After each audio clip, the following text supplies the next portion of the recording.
Hello students, welcome back to FL learning. तो आज की इस वीडियो के अंदर हम लोग डिस्कस करने वाले हैं एनटीएचपी आईबीए कराची का फॉर्म आखिर किस तरीके से फिल किया जाता है। इस वीडियो के अंदर मैं आप लोगों को बताऊंगी कि आप लोगों ने डिटेल्ड एनटीएचपी आईबीए कराची का फॉर्म किस तरीके से फिल करना है और कौन कौन सी ऐसी मिस्टेक्स होंगी जो कि आप लोग कर रहे होते हैं और आप लोगों को पता नहीं लगता। वो सारी मिस्टेक्स आप लोगों ने यहाँ पे अवॉइड करनी है। तो चलिए इस वीडियो को स्टार्ट करते हैं। अच्छा, ये मेरे पास फॉर्म है NTHP IBA Karachi. IT IT का मतलब होता है Ehsan trust, national talent hunt programme. IBA Karachi आप लोगों को जैसे पता है, मैंने पिछली वीडियोस के अंदर बताया था कि दो किस्म अलग अलग किस्म की एनटीएचपी अनाउंस करता है। एक है एहसान ट्रस्ट, दूसरी ओजीडीसीएल टीएचपी। दोनों का एप्लीकेशन फॉर्म सेम ही है। तो मैंने यहाँ पर एहसान ट्रस्ट का फॉर्म ले रखा है। अब मैं आप लोगों को बताती हूँ कि इसको फिल किस तरीके से करना है। सबसे पहले सारी की सारी चीज़ें आप लोगों ने अच्छे से पढ़नी है। जिस तरीके से यहाँ पे लिखा हुआ है एप्लीकेशन फॉर्म बैच 2024। आप 2024 का बैच नहीं होंगे तो आप लोगों ने क्या करना है, 2026 के लिए इसको कंसीडर करना है। बस सिर्फ कंसीडर करें क्योंकि फॉर्म सेम ही है, फॉर्म के अंदर किसी किस्म की चेंजेस नहीं हुई। अब देखें यहाँ पर नोट लिखा हुआ है, if you have already filled up online application form then there is no need to submit the printed variant of form. यहाँ पे लिखा हुआ है आप लोगों ने अगर ऑनलाइन फॉर्म फिल किया है, आप लोगों ने प्रिंटेड वेरिएंट आप लोगों को करने की कोई ज़रूरत नहीं है। देखें आईबीए कराची ना प्रिंटेड फॉर्म भी एक्सेप्ट करता है, लेकिन प्रिंटेड फॉर्म सिर्फ और सिर्फ उसी कंडीशन में एक्सेप्ट करता है कि फॉर सपोज आप लोगों की डेडलाइन गुजर गई, कोई मसला हुआ, आपके एरिया में लाइट नहीं थी या आपका नेटवर्क इशू था, तो आप लोग क्या कर सकते हैं, आईबीए कराची के ऑफिस यानी टीएचपी के ऑफिस जाकर वहां पर उन लोगों को अपना सारा मसला बताएं और उनको फिर अपना एप्लीकेशन फॉर्म जो है हार्ड में फिर दें। तो ही वो लोग एक्सेप्ट करते हैं until you guys have a valid reason. ठीक है। उसके बाद है यहाँ पे कुछ टाइमलाइंस लिखी हुई हैं। ये सारी सारी टाइमलाइन आप लोगों ने इग्नोर करनी है क्योंकि ये 2024 की हैं। आप लोगों को बस यहाँ से ये पता लग जाएगा कि होती क्या-क्या चीज़ें हैं। यहाँ पर सबसे पहले देखें, ऑनलाइन एप्लीकेशन सबमिशन होती है, उसके बाद असेसमेंट टेस्ट होता है, उसके बाद उसका रिज़ल्ट आता है, उसके बाद उसके पैनल इंटरव्यूज़ होते हैं, जो कि मैंने आपको बताए थे टेलीफ़ोनिक इंटरव्यूज़। यहाँ पर पैनल लिखा हुआ है, पर पैनल इंटरव्यूज़ नहीं होते, आप लोगों के होते हैं टेलीफ़ोनिक इंटरव्यूज़। कुछ लोग होते हैं जिनका पैनल इंटरव्यू होता है, जो कि कराची में ही रह रहे होते हैं। तो कराची वालों का शायद पैनल इंटरव्यू होता है, बट बाकी लोगों का पैनल नहीं होता। उसके बाद ये फाइनल शॉर्टलिस्टेड कैंडिडेट होते हैं, उसके बाद उनका ओरिएंटेशन प्रोग्राम स्टार्ट होता है। तो अब नीचे आते हैं, इस चीज़ को भी आप लोगों ने अवॉइड करना है। ये उन लोगों के लिए जो कि हार्ड कॉपी में एप्लीकेशन फॉर्म सबमिट करते हैं। अवॉइड आप लोग इस चीज़ को अवॉइड करें कि आप लोगों ने हार्ड कॉपी के अंदर जो है ना फॉर्म सबमिट करना है। Avoid doing this. इससे फिर क्या होगा, फिर डिस्टर्बेंस हो जाती है। ऑनलाइन एप्लीकेशन फॉर्म अलग होते हैं और फिर हार्ड अलग होता है। तो इस तरीके से, तो इसलिए बेहतर ये है कि आप ऑनलाइन ही सबमिट करें। उसके बाद में कुछ important guidelines. Guidelines for the students, guidelines के अंदर क्या चीज़ है कि make sure to attach following as supportive documents along with your application form. आप लोगों ने अपने एप्लीकेशन फॉर्म के अंदर जो है कुछ ये वाले डॉक्यूमेंट्स अटैच करने हैं। इसको थोड़ा सा जूम कर लेते हैं। इंपॉर्टेंट डॉक्यूमेंट्स अटैच करने हैं, जिसमें सबसे पहला डॉक्यूमेंट क्या है, एजुकेशनल डॉक्यूमेंट्स। मैट्रिक का डॉक्यूमेंट आपके पास होना ज़रूरी है, ये पहले लेकर बैठिएगा, उसके बाद ही फॉर्म फिल कीजिएगा। उसके बाद एचएससी का आप लोगों ने पार्ट 1 का या पार्ट 2 का, आपके पास जो जो मार्कशीट्स हैं वो अपलोड करें, सर्टिफिकेट हैं वो अपलोड करें। ठीक है। आप लोगों की वहाँ पे चेकलिस्ट बनी होती है और चेकलिस्ट के अंदर पूछ रहे होते हैं वो लोग ये डॉक्यूमेंट्स अपलोड करें। आप लोगों के पास डॉक्यूमेंट्स की अच्छी स्कैन्ड पिक्चर्स होनी चाहिए, तो फिर आप लोग क्या करेंगे, इनको अपलोड कर देंगे। उसके बाद एक copy of CNIC, copy of CNIC में फ्रंट और बैक दोनों आप लोगों ने एक ही बॉक्स में अपलोड करनी होती है। इसके लिए आप लोगों ने क्या करना होता है, आप लोगों ने पीडीएफ फॉर्म में डॉक्यूमेंट को करना होता है और फिर उसको अपलोड करना होता है। या तो आप अपना बे फॉर्म दें या तो आप अपना सीएनआईसी दें। नेक्स्ट है आपके पास कॉपी ऑफ सीएनआईसी फ्रंट और बैक ऑफ फादर या फिर गार्डियन। आप लोगों ने क्या करना है, अपने फादर या फिर गार्डियन की जो है ना सीएनआईसी, उसकी जो कॉपी है आप लोगों ने वो अपलोड करनी है। नेक्स्ट जो चीज़ है वो है क्या, एप्लीकेंट डोमिसाइल। आप लोगों के पास अपना डोमिसाइल होना बहुत ज़रूरी है, बहुत ज़रूरी। आप लोगों ने अपना डोमिसाइल अपलोड करना है। आप लोग अभी तो डोमिसाइल अगर आप लोगों के पास नहीं होगा, आप बर्थ सर्टिफिकेट दे दें या फादर का सर्टिफिकेट दे दें। फिर जब लेकिन आप लोगों का एडमिशन होगा तो आप लोगों को डोमिसाइल के बगैर एडमिशन नहीं देंगे। ठीक है। उसके बाद आती है सैलरी स्लिप या इनकम सर्टिफिकेट। इनकम सर्टिफिकेट और जो सैलरी स्लिप होती है ना, सैलरी स्लिप आप लोगों को मिल जाती है बैंक स्टेटमेंट या फिर ऐसी कोई चीज़ आप लोगों को मिल जाती है बैंक से।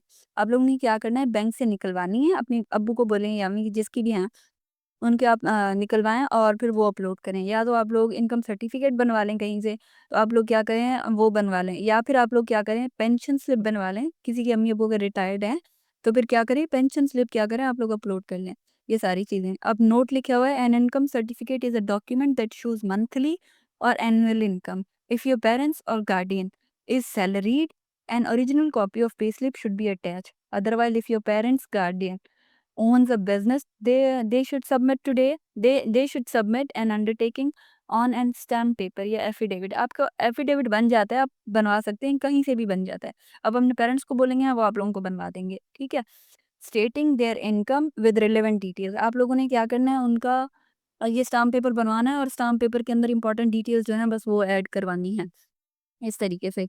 अब आगे चलते हैं, आगे क्या चीज़ें हमारे पास।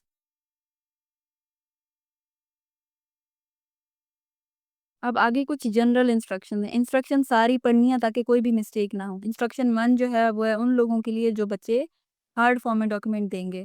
Courier the complete form to the director talent hunt programmes IBA main campus KU, ये आईबीए कराची का एड्रेस लिखा हुआ है। आप लोगों ने क्या करना है, वहाँ जाकर खुद जो है ना डॉक्यूमेंट दे दें। अगर आप खुद नहीं जा रहे तो फिर आप लोगों ने क्या करना है, टीसीएस करना है डॉक्यूमेंट को। उसके बाद क्या है, all financial information and documents submitted at the THP office will be treated as confidential. ये आपका डेटा बाहर नहीं जाएगा बिल्कुल भी। उसके बाद है, the IBA Karachi and THP office reserves the right to verify applicants information from a recognised source और रिक्वेस्ट एडिशनल डॉक्यूमेंट्स और एक्सप्लेनेशन ऑफ इन्फॉर्मेशन ड्यूरिंग और बिफोर द ओरिएंटेशन प्रोग्राम।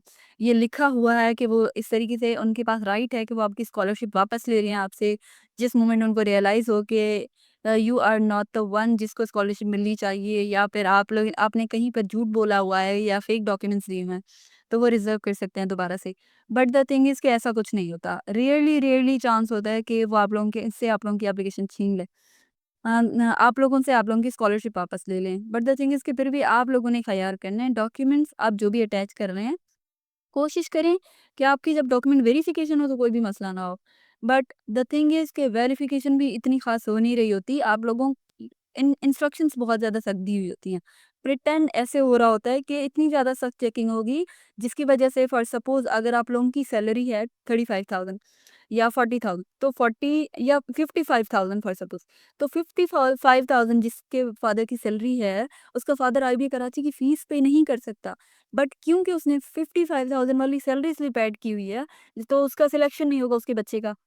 तो आप लोगों ने इस चीज़ से ख़याल करना है कि अगर 50,000 वाला बंदा आईबीए कराची का जो है फ़ीस नहीं दे सकता और उसका बच्चा आईबीए कराची में पढ़ना चाहता है, तो आपने सैलरी स्लिप अपलोड करते वक़्त इस चीज़ का ख़याल करना है कि आप लोगों ने सैलरी स्लिप सही वाली अपलोड करनी है, या फिर आप कोई और स्टाम्प पेपर बनवा सकते हैं, वो आप अपलोड कर दें।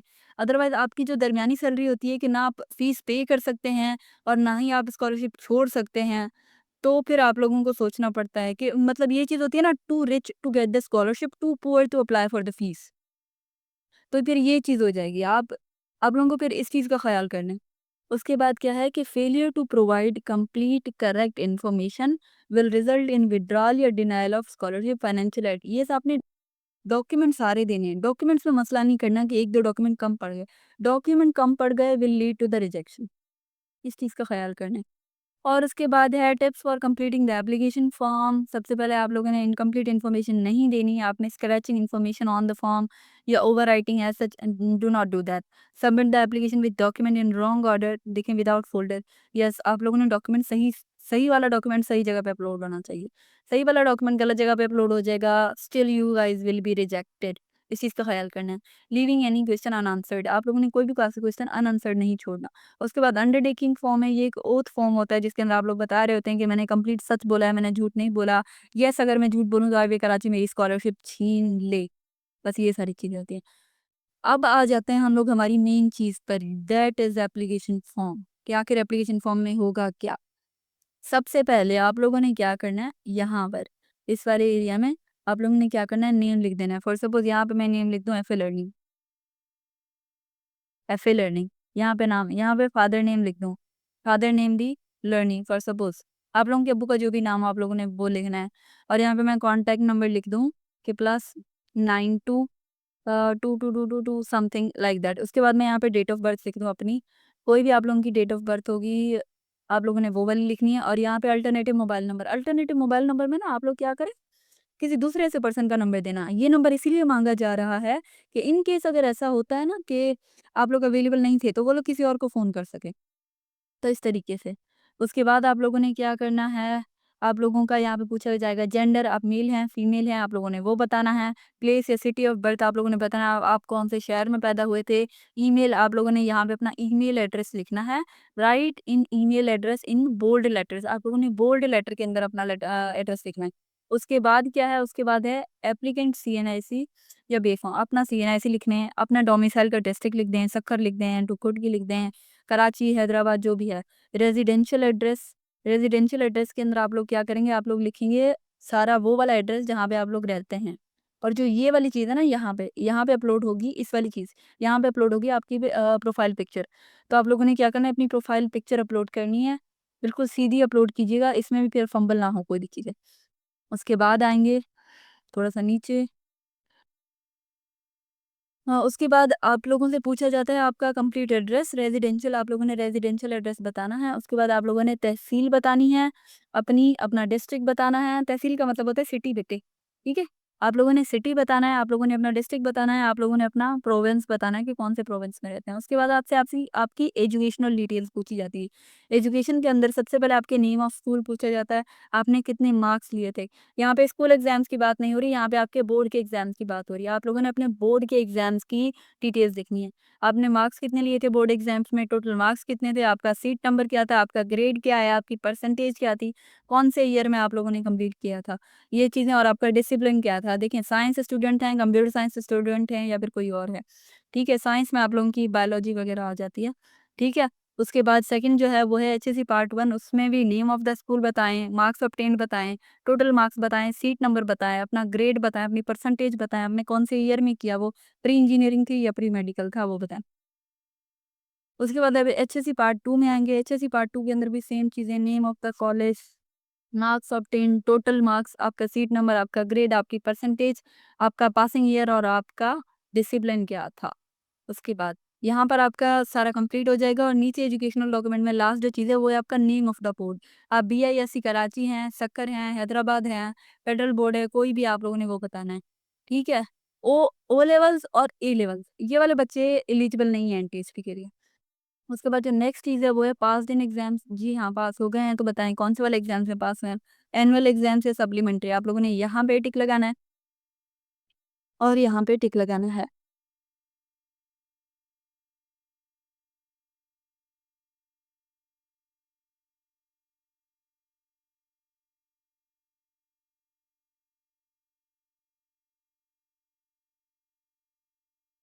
उसके बाद आप लोग क्या करेंगे, यहाँ पे आएंगे, यहाँ पे क्या है नेम ऑफ एग्जाम यानी बोर्ड।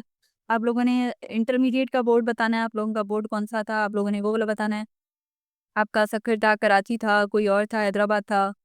बस इसी के साथ आप लोग बताएंगे आप कौन से एग्जाम्स दिए थे, आपने एनुअल दिए थे, सप्लीमेंट्री दिए थे। उम्मीद है सबके एनुअल ही होंगे। हाँ, एनुअल एग्जाम में पास हो गए। उसके बाद माजी में कोई स्कॉलरशिप मिली, रिसीव्ड एनी स्कॉलरशिप प्रीवियसली, आप लोगों को कोई भी स्कॉलरशिप प्रीवियसली मिली है आप लोगों ने वो यहाँ पे लिखनी है। आप लोगों को कहीं पर मेरिट मिली होगी, मेरिट स्कॉलरशिप लिख दें। कहीं पे नीड बेस मिली होगी, आप लोगों ने नीड बेस लिखनी है। यहाँ पे लिखा हुआ है if yes name of the scholarship, आप स्कॉलरशिप का नाम बताएं।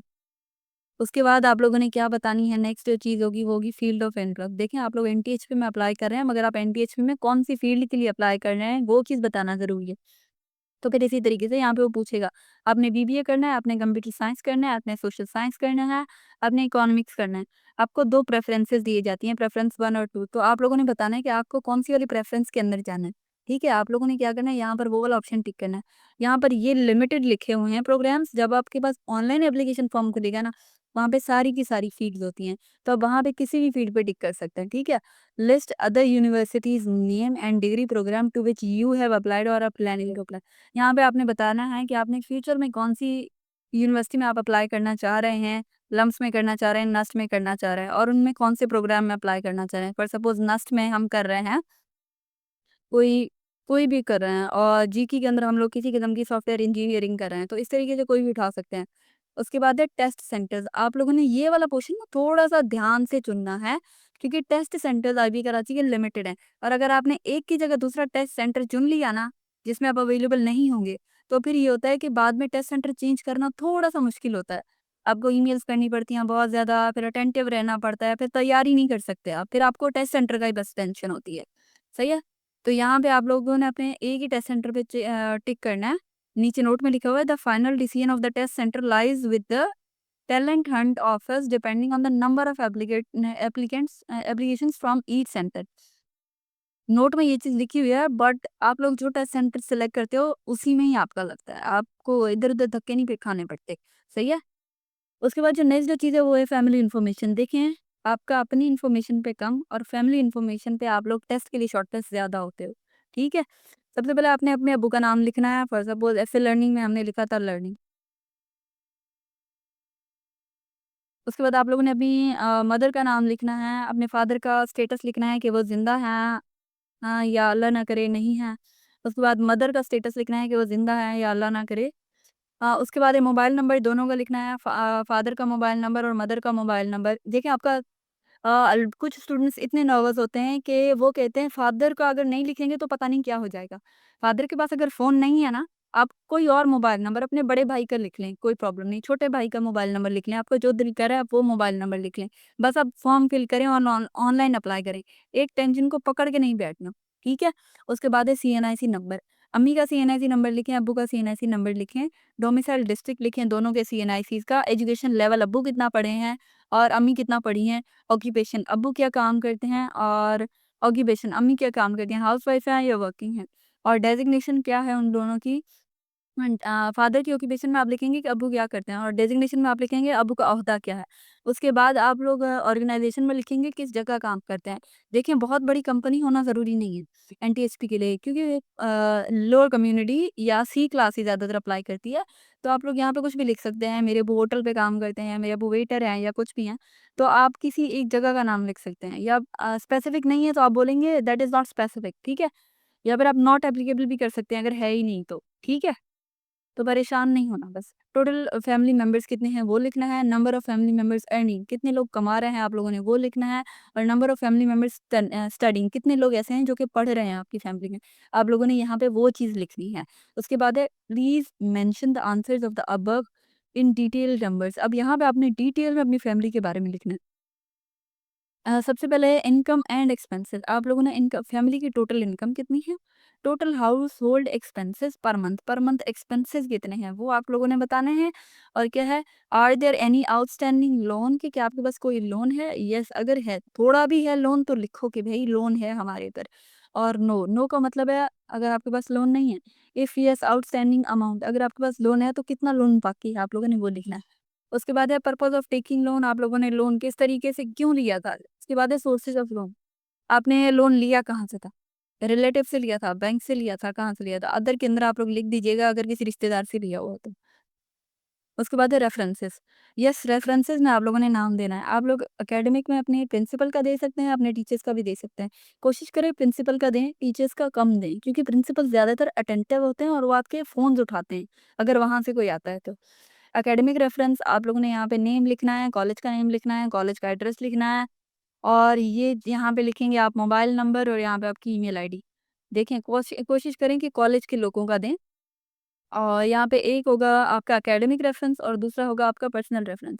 पर्सनल रेफरेंस का मतलब ये है कि आप लोग अपने किसी रिश्तेदार का देंगे सिवाय आपके भाई-बहनों के।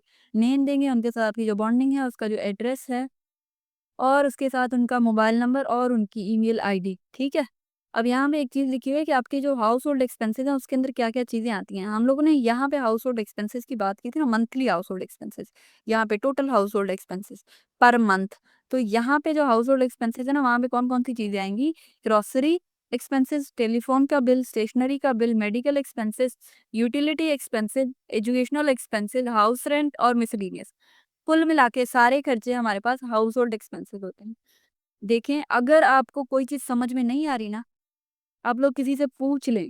कोशिश कीजिएगा गलत ना वो सबमिट कीजिएगा।